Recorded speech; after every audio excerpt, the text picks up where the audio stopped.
Halo, selamat pagi. Perkenalkan, saya Alvina, dosen program studi manajemen Universitas Internasional Semen Indonesia. Spesialisasi saya adalah mengajar mata kuliah di bidang konsentrasi marketing dan entrepreneurship. Pada hari ini, saya akan menjelaskan tentang teknik pengajaran saya dengan menggunakan metode DIA, Delivery, Interaction, dan Assessment. Pada salah satu mata kuliah saya yang saya ampu yaitu e-marketing dengan bobot 3 SKS. Sebelum saya menjelaskan lebih lanjut mengenai teknik pengajaran saya, terlebih dahulu saya akan menjelaskan deskripsi singkat, luaran yang diharapkan, dan mode pembelajaran pada kuliah e-marketing. E-marketing merupakan mata kuliah yang hadir sebagai bentuk respon atas perkembangan teknologi khususnya internet. Internet tidak hanya merubah kajian-kajian dalam ilmu marketing saja, tetapi juga merubah fungsinya menjadi fungsi yang strategis dalam sebuah bisnis. Mata kuliah ini akan membahas tentang lingkup manajemen pemasaran sebagai pengaruh dari semakin masifnya penggunaan media internet di dalam dunia marketing.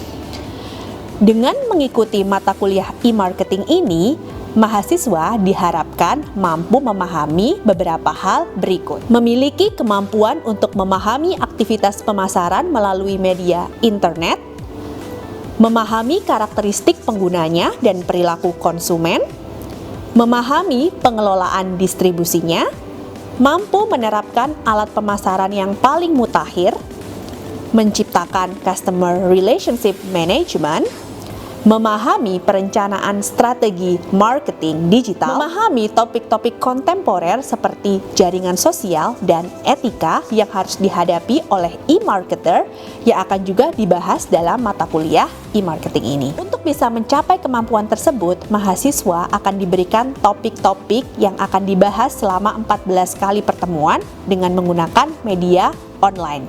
Berikut adalah topik-topik yang akan saya bahas. Introduction to Digital Marketing, Digital Marketing Strategy, Market Research, Content Marketing Strategy, User Experience Design, Web Development and Design, Writing for Digital, Customer Relationship Management, Search Engine Optimization, Search, Online, Affiliate, Video, and Advertising, Social Media Channels and Strategy, Email and Mobile Marketing, Data Analytics, Conversion Optimization. Nah, setelah kita tahu gambaran singkat mata kuliah e-marketing yang saya ampu, selanjutnya saya akan menjelaskan teknik pengajaran saya dengan menggunakan metode DIA. Yang pertama adalah delivery. Bagaimana saya menyampaikan perkuliahan kepada mahasiswa? Ada dua strategi yang saya gunakan dalam menyampaikan perkuliahan. Satu, penyampaian dengan menggunakan textbook. Textbook yang saya gunakan merupakan karangan dari Rob Stokes yang berjudul The Essential Guide to Marketing in Digital World. Textbook yang saya gunakan wajib menggunakan textbook berbahasa Inggris. Saya yakin dengan membiasakan mahasiswa membaca artikel berbahasa Inggris, vocabulary mereka akan bertambah karena terbiasa. 2. Pembahasan case study di kelas setiap minggunya.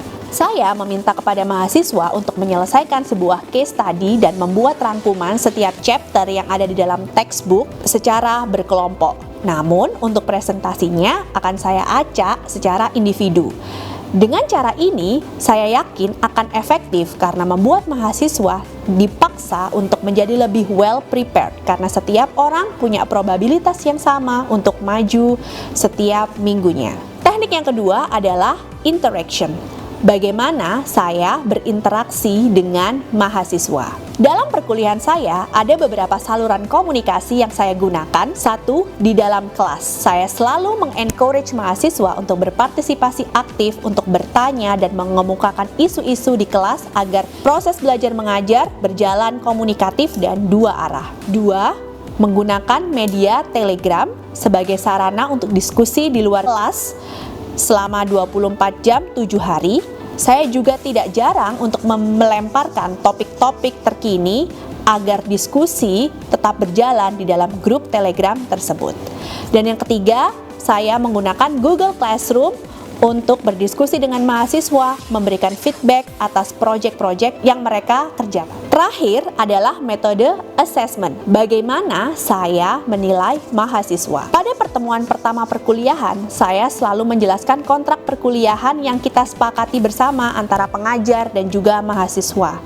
Di dalam kontrak perkuliahan tersebut memuat cara saya menilai dan bobot penilaian saya terhadap mahasiswa, sehingga mahasiswa dipastikan tahu lebih awal dan diharapkan bisa membuat strategi agar perkuliahan mereka bisa berjalan lancar dan mendapatkan nilai yang memuaskan. Berikut adalah contoh skema penilaian yang saya sampaikan kepada mahasiswa. Selanjutnya, saya akan memberikan cuplikan pengajaran saya pada mata kuliah e-marketing secara online menggunakan Google Meet.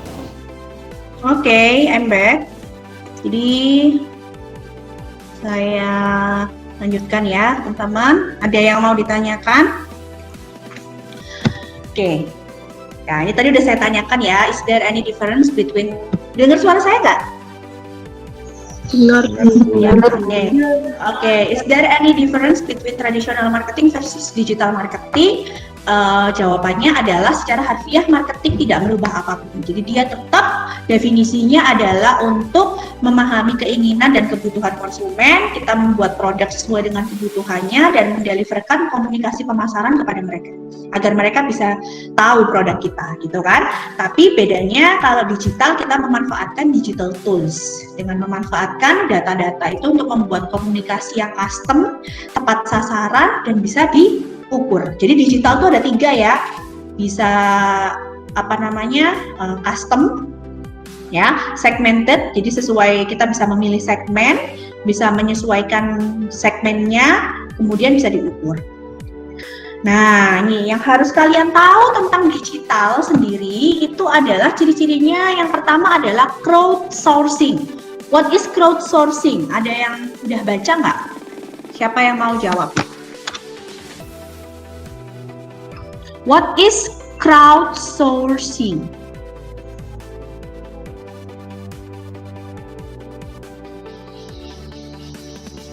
Nah, ini karakteristik digital itu yang pertama adalah crowdsourcing. Yuk, siapa yang Saya, mau? Bu. Siapa namanya? Rias. Rias, silakan Rias. Ya, jadi crowdsourcing ini berhubungan atau memiliki tergantung dengan internet gitu, Bu. Jadi kan internet kan dapat menghubungkan seluruh orang di dunia. Jadi informasi dan ide pada internet itu bisa menjadi sebuah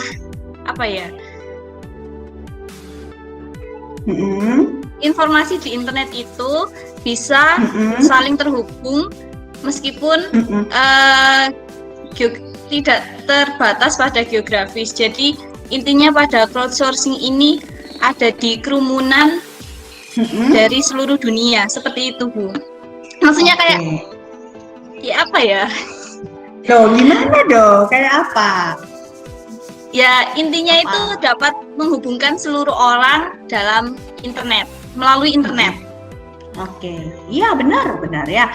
Crowd itu kan rame ya, crowded, rame. Source itu sumber, keramaian. Jadi ibaratnya kalau kalian menggunakan digital itu kalian bisa mau cari apapun di internet itu ada, di digital tuh ada gitu.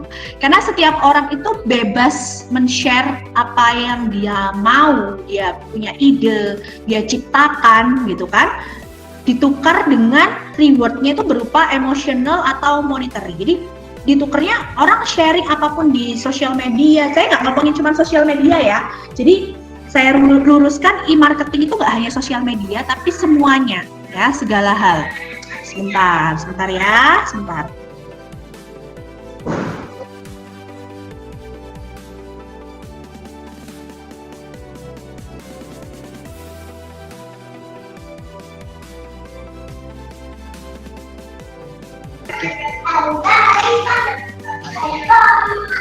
nih ya. Jadi intinya crowd itu kan rame ya. Kalau kalian misalnya mau ke pasar, kalian mau cari apapun di sana kan ada. Nah, kalau di digital pun juga seperti itu, ya kan? Jadi sifatnya digital itu adalah semua orang bebas memberikan ide, pendapat di situ, ya kan? Kayak misalnya ada orang yang sharing itu bukan semata-mata membuat video atau membuat konten itu bukan semata-mata untuk mendapatkan hasil dari, maksudnya uang ya, tapi untuk jadi famous, terkenal, terlihat keren, itu juga reward bagi mereka.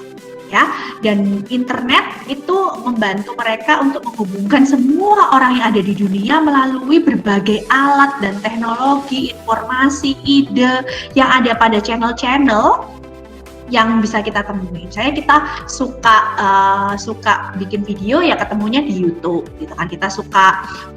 Kita bisa ketemu berbagai macam orang di belahan dunia ya di Instagram.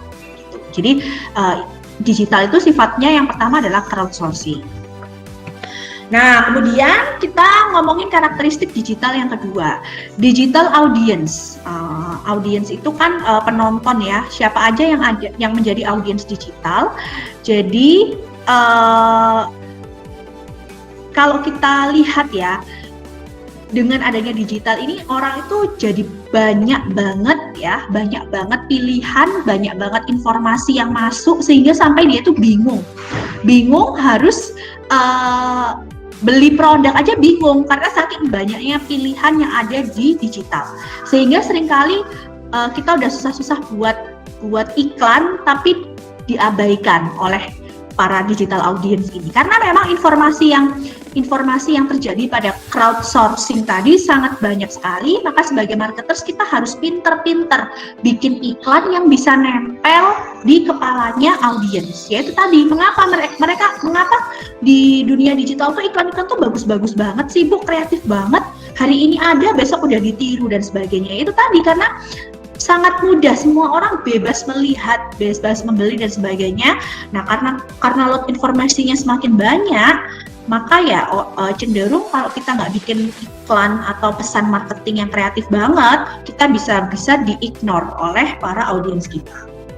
Nah, ciri-cirinya apa yang harus kita lakukan? Maka kunci agar kita tuh bisa sukses, bisa memasarkan produk di dunia digital, maka ide kita itu harus benar-benar bisa difahami atau diingat. Jadi kita tuh lomba kreatif kalau di digital itu. Kan orang sekarang kan kreatif ya, karena itu biar diperhatikan, biar orang engage dan sebagainya. Maka dari sinilah muncul suatu istilah yang namanya engagement,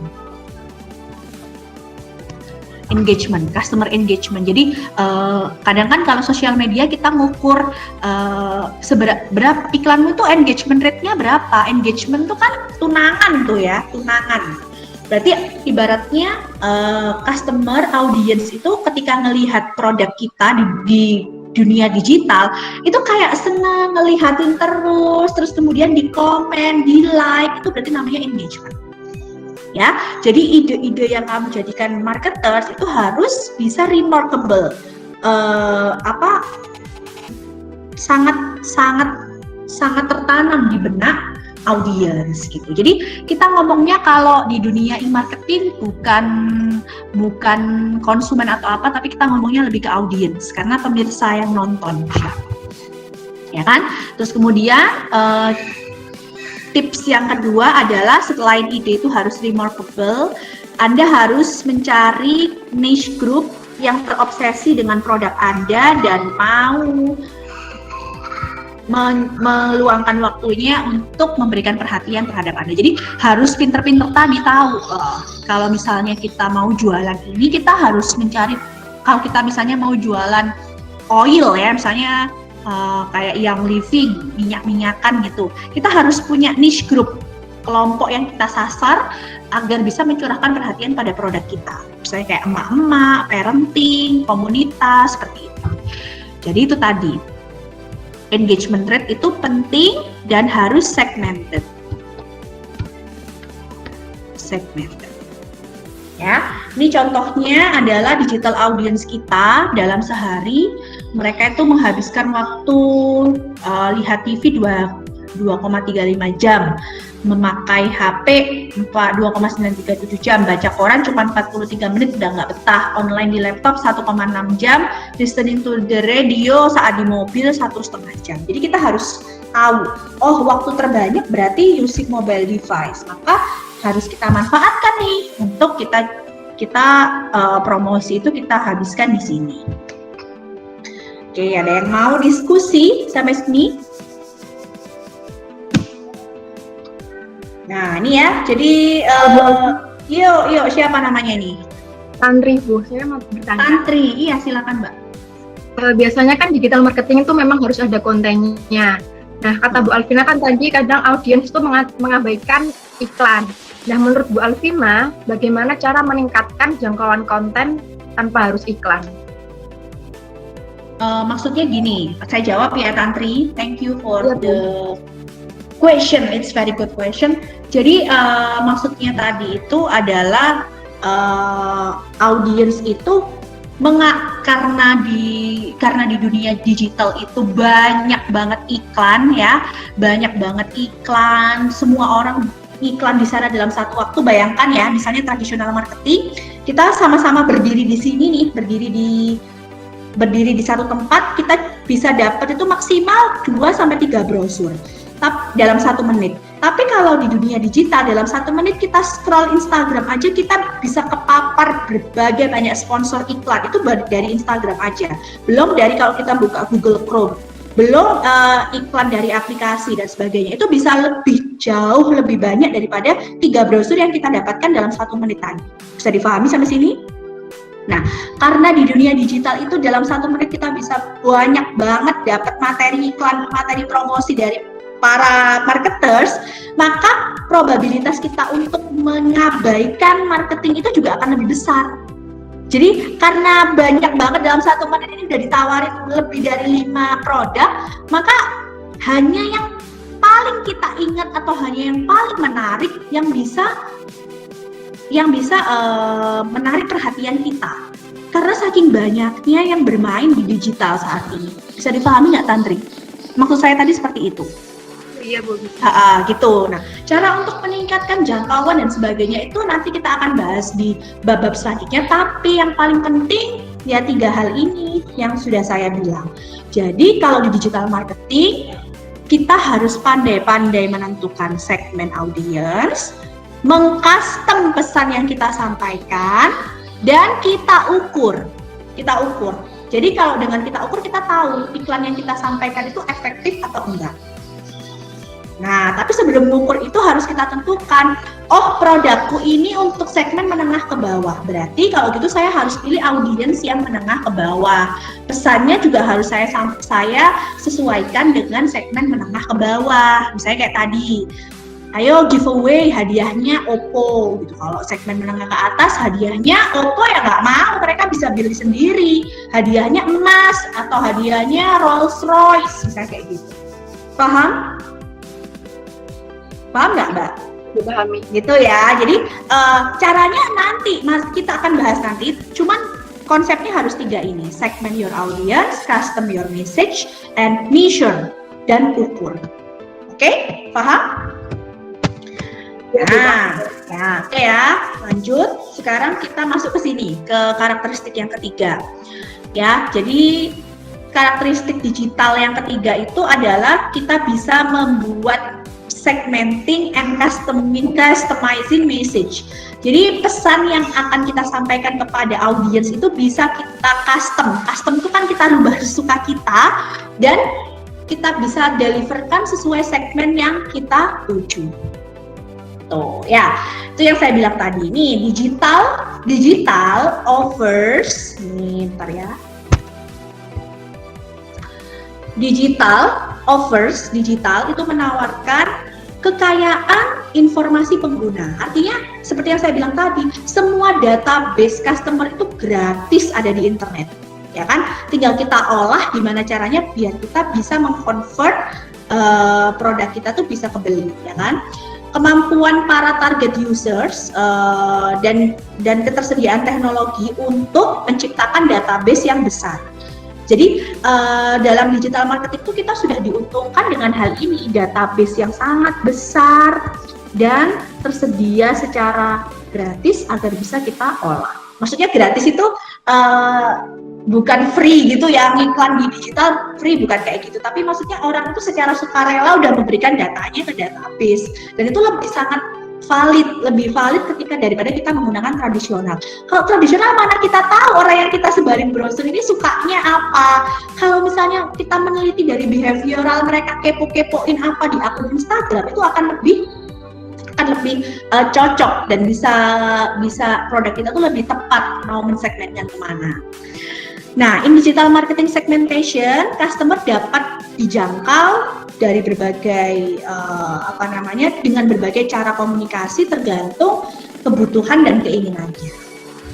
Today, digital often plays the role of bridge for customer between different marketing media. Saat ini, digital seringkali berperan sebagai jembatan untuk customer di antara berbagai marketing media, mengizinkan mereka untuk merespon berbagai pesan broadcast di TV maupun sosial media, di mana mereka bisa mendapatkan pengalaman yang lebih dalam, lebih kaya, dan lebih interaktif. Nah, saat ini digital media itu seringkali dikawinkan juga, jadi dikawinkan juga dengan tradisional media. Misalnya tradisional media itu boleh kita bilang radio ya. Di radio ada iklan misalnya. Oke, jangan lupa ya iklannya apa ya? Iklannya UISI misalnya. UISI, Universitas Internasional Semen Indonesia, membuka prodi gitu. Daftar segera di pmb.uisi.ac.id. Jadi radio itu bersifat untuk mensoundingkan orang yang lagi nyetir, misalnya kayak gitu. Nah, tapi mereka tetap diarahkan untuk menuju websitenya UISI yang merupakan digital media. Jadi saat ini tuh digital sama tradisional itu seringkali saling melengkapi, bahkan dominan digital.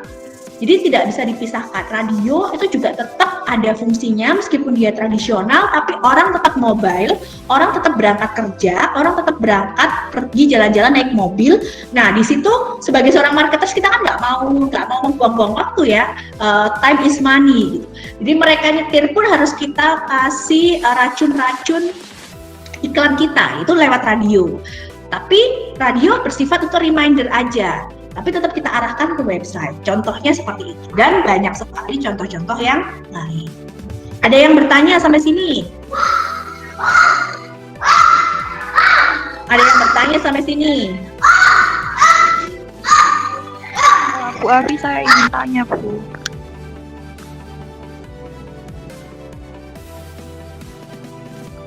Bu Avi.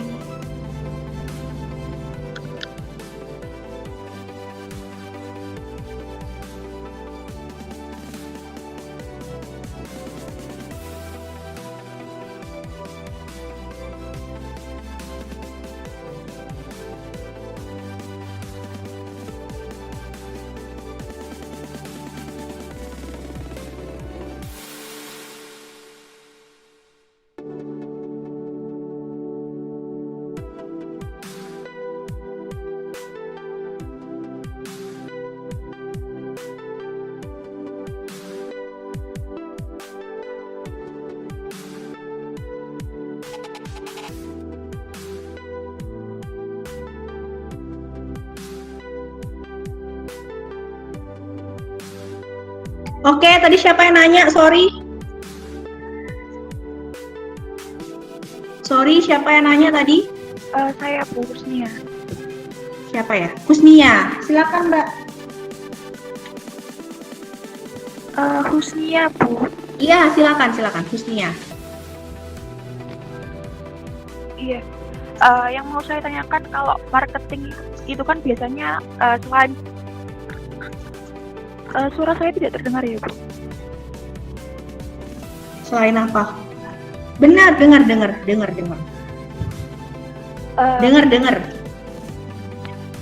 Kalau marketing kan biasanya selain untuk promosi kan tujuannya juga untuk persuade customer ya Bu, buat tertarik sama produk kita atau apa yang kita tawarkan. Sedangkan kalau pengalaman saya, setahu saya, promosi melalui digital marketing, contohnya melalui database yang di-share oleh marketers ke customer melalui pesan-pesan iMessage itu biasanya diabaikan. Apakah itu efektif? Gimana? Bisa diulangi nggak? Baik Bu. Suara saya Enggak, jelas. Cuman saya nggak nangkep tadi. Maksudnya gimana? Gini Bu, kan marketing kan selain untuk promosi produk yang kita tawarkan ke pelanggan, kita juga harapannya bisa persuade atau membujuk pelanggan buat tertarik sama produk kita. Sedangkan contohnya, contoh dari digital marketing salah satunya kan ada yang database itu tadi yang sudah sempat Ibu jelaskan. Biasanya kan marketers itu kan share database melalui iMessage. Itu kan rata-rata pelanggan itu cuma mengabaikan itu Bu. Apakah itu efektif untuk dilakukan atau bagaimana ya Bu? Karena beberapa marketers itu gencar-gencarnya melakukan iMessage kayak gitu. iMessage itu maksudnya SMS blasting gitu, broadcast gitu. Nah, itu tadi cuplikan cara saya mengajar kepada mahasiswa melalui media online. Baik, itu saja yang bisa saya sampaikan dalam video kali ini. Semoga bermanfaat. Sampai jumpa.